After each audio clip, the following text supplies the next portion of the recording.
Hi folks, how are you? As always, a pleasure to connect and speak to you on contemporary topics with respect to life and careers. And if that's something which interests you, probably you can consider subscribing to this channel.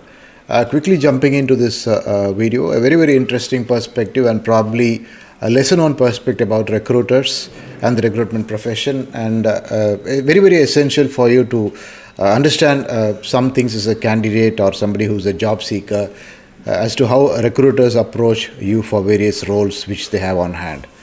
In short, I call it recruitment ghosting, which is also a kind of a menace now. In some of my earlier videos, I have also spoken about ghost jobs, job ghosting, and various contemporary developments like that in the employment space.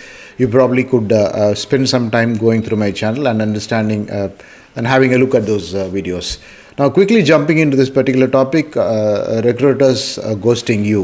Why should recruiters ghost you? And this applies both to corporate recruiters as well as recruitment agencies, people who work in recruitment companies, claiming that they represent a bunch of clients and hiring people for them. Essentially, these are the people who keep approaching you for various roles. These are people who post jobs on the internet, and once they get responses to these jobs, probably they solicit your candidature, conduct initial screening, get your resume, get your updated resume, refer it to the client or refer it to their hiring manager, and in turn put you onto the hiring process. So that is a rigor, that is the regular process, and that is an ideal situation. In an ideal situation, every recruiter reaches out to you, speaks to you, screens you out and sees whether you're a good fit for the role. And in case they feel that you're a good fit for the role, then probably the process, the hiring process is initiated, which probably could take weeks or months depending on how urgent the position is, how senior the position is, and things like that. So that besides, there are a lot of situations when recruiters just call you, try and elicit details from you, try and elicit information from you without you even knowing that they're not really considering your candidature, but what they are interested in is a bunch of other information which they are trying to fish out from you. It's very important to have this perspective. Yes, in a friendly manner, or if recruiters are your friends, there's nothing wrong in sharing information with them. If you have a working relationship with them, there are people who work with one or two recruiters for their entire life. If you're a senior candidate, you'll know you'll work with one or two executive search professionals who probably have handheld you in numerous roles in the past. Maybe they have helped you in the past two or three job switches, and that is applicable at all levels. It can be at entry level, mid level, or senior level. And if that is a kind of working relationship you have, and they're talking to you as friends, you know them very well, you have a personal equation with them, you connect with them time and again, you also get their inputs in terms of career advice and things like that, I think excellent. I think you are at liberty to share whatever information you have.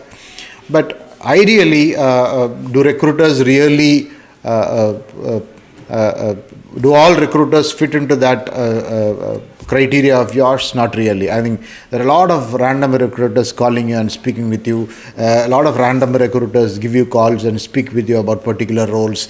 And a lot of cases, after that initial one call, you don't even know what happened to that recruiter. You, after a few days, forget that a recruiter called you and things like that. But you actually shared a lot of valuable information to this recruiter. You probably given details about your compensation. You've given details about people working in an organization. You've given information about your friends. You given a lot of private information of yours. Can go on and on as to what kind of information you are sharing. And unfortunately or fortunately, we really don't even remember the entire canvas of information we choose to share to random callers like this. So first things first, why do recruiters ghost you like this is the first thing you should understand. It is a part of their profession, it is a part of their job. It is also very unethical to probably call you, take information from you, and just drop you and move on because I've kind of exploited you for that particular information. I've made that one call and probably quickly, as quick as possible, extracted information out of you, and I'm moving on. So it is a part of my profession.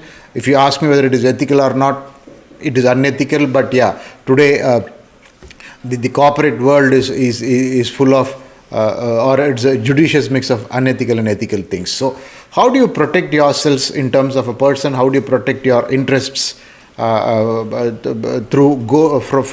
ghosting recruiters like this? That is the most important thing which I wanted to highlight to you.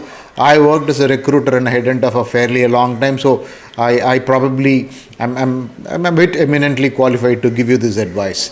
First things first, when a recruiter calls you early into the call, even before the recruiter dwells into details about I'm looking for a candidate, you'll fit, etc. I think the first thing you should ask a recruiter is, which organization are you representing? What is your organization? What is your organization's name? What are you there? This is the first question you should ask anybody who claims to be a recruiter. If he's calling from a prospective employer, obviously he's going to give you that employer's name. He's going to say that there's a particular role in that organization. And if he's going to call you from a recruitment company, what is called as classically a recruitment agency, he's going to name that company. That is one. Okay, there is a possibility that even that is, this information integrity is you're not very sure about the integrity of that particular information. So next thing, immediately you should ask him, can I have your official email ID and your contact phone number? A lot of times these people use alternate phone numbers just for the purpose of extracting information. As I said, it is a part of their job. Recruiters, apart from hiring people, particularly at senior level, executive search recruiters are also in the business of making a lot of reports for client organizations.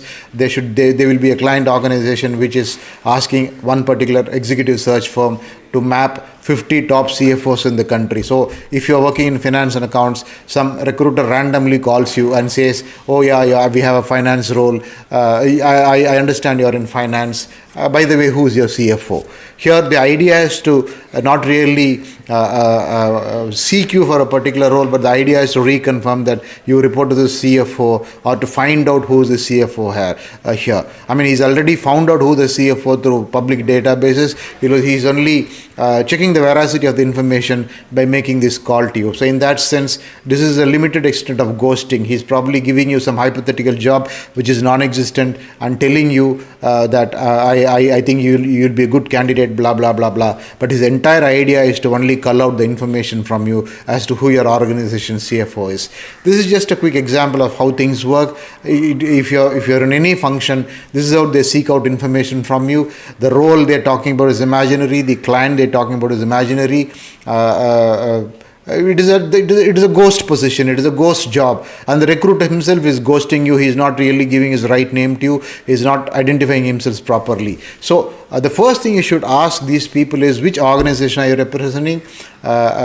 What is your organization name? Do you have organization's website? And finally, can I have your organization, your personally, the corporate official work email ID and your official phone number? If you ask these details to him and the person is kind of hesitant or reluctant, he says, oh, no, I'll WhatsApp it to you later, I'll send you an SMS. I think immediately you need to worry about the fact that there is every possibility that this is a ghost recruiter trying to cull out information from you. So this is the first thing. The second thing is, the next thing is, yes, he could be a genuine recruiter, but he may not be calling you for a particular position. You may not be the right candidate. He's again using you to get more information in terms of what in recruitment parlance they call as mapping the organization. We constantly, if I'm a recruitment company, I keep constantly working on mapping organizations. What is mapping organizations? It is just a jargon for understanding the hierarchy of organization. If you're a manager, whom are you reporting to? How many people are reporting under you? What is the metrics of your organization? How many layers are there above you to the chief operations officer, and how many layers are there below you? And using that, I kind of have to make an organogram and go back to my client saying that I have an understanding of that particular client organization, I have an understanding of the industry. So these are the kind of information which is being sought from you. And to that extent, if I am calling you, I'll quickly give you saying that, okay, there is a manager revenue assurance post, there's a manager infrastructure post, would you be interested? The next immediate thought that should come to your mind is, or maybe even once you finish this call, you can tell them that I'll think about it and come back to you later. If it is a ghost position, he's not going to call you again, number one. And in the meanwhile, even if he's, for example, in some cases, these recruiters get very desperate. If somebody else is not willing to share information, they'll shamelessly chase you maybe twice, thrice. So you have to immediately jump into the internet, remember what position he spoke about. Did he speak about a senior manager marketing position? Go to the net and immediately search if that organization has a job listing. Why do I say this? 99% of the times an organization publicly lists a job somewhere and then only seeks out candidates, unless otherwise it is a very, very niche position. Today, every job is supposed to be in the public forum as a policy with many organizations. So if they are hiring through a consultant, in all probability they have posted the job on a public forum much earlier. So if he is saying that he's hiring a senior manager marketing, you have to go to the net and see whether this XYZ organization is hiring a senior manager marketing. And if you don't find that job, immediately when the person is calling you next time with the objective of culling out information, you obviously say that I'm not seeing this job listed out anywhere, even on the company's portal. What are we talking about? If the person genuinely has that particular job offering, he'll send you a communication from his client or send you a job description from the client saying that, look, the client has given us this mandate to work on this. I'm sharing it with you. That is the kind of trust he can give. That is the kind of proof he can give you to show that he's genuinely going to hire. If that kind of a proof is not going to be there with him, he's obviously going to back out and very, very clearly say, okay, this is not the person who will give me information. I should probably move away from him and see if I can cull out information from somebody else. So these are some of the ways seeking out the personal, the official communication information of that recruiter.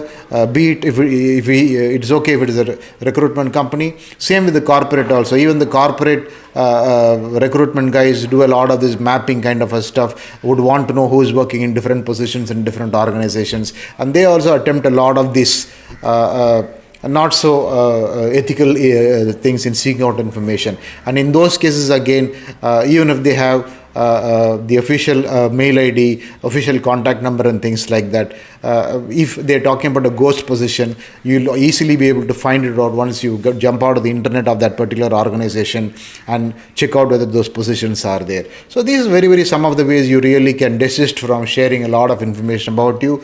Be very, very discreet in handling calls from recruitment agencies and from talent acquisition people. Yes, talent acquisition people, I think not many do this, but in the case of recruitment agency people, I would actually say this is fairly rampant today to seek out candidates, ghost positions to them, ghost jobs to them, and get out information as possible and just walk away with that, probably with an objective of earning revenue or probably to further their own research on different positions they're working on and things like that. So be very, very careful. Ideally, if you're a mid-level or senior level professional, I think you should have a fairly good working relationship and choose to work with only one or two recruitment companies, one or two recruitment professionals who are good, who genuinely care for your career, who genuinely will help you to uplift your career or move up the career ladder. Don't work with all and sundry. And when you really try and choose to work with all and sundry, there are a lot of perilous things which happen around you, which actually could affect you as a person in the long run. You let out a lot of information about your organization unintentionally, which in turn it doesn't really augur well for you as a professional in terms of the long-term things. So a lot of tricky things in this, in the way recruiters talk to you, a lot of tricky things happen around you in terms of recruitment ghosting or recruiter ghosting. The whole idea of this podcast is to probably make you understand how these kind of things happen behind the scene and how you should be consciously aware of it and probably protect yourselves, protect your data and protect your persona from all this around you. I am sure this is very, very useful to you, and probably not many people speak about this openly, particularly somebody who's worked in recruitment won't come and share this trade secret with you. But I choose to do this primarily because, number one, I probably am not actively engaged in talent acquisition now, and number two, I thought it is very, very important for candidates across different levels in the organization to have a hang of the recruitment ghosting, recruiter ghosting, which happens around you. Thank you. If you found this useful, please consider sharing this with your friends on their different groups. consider liking and subscribing to this channel. I'll see you soon with another interesting podcast. It has been a pleasure talking to you. Have a wonderful life and career ahead. Thank you.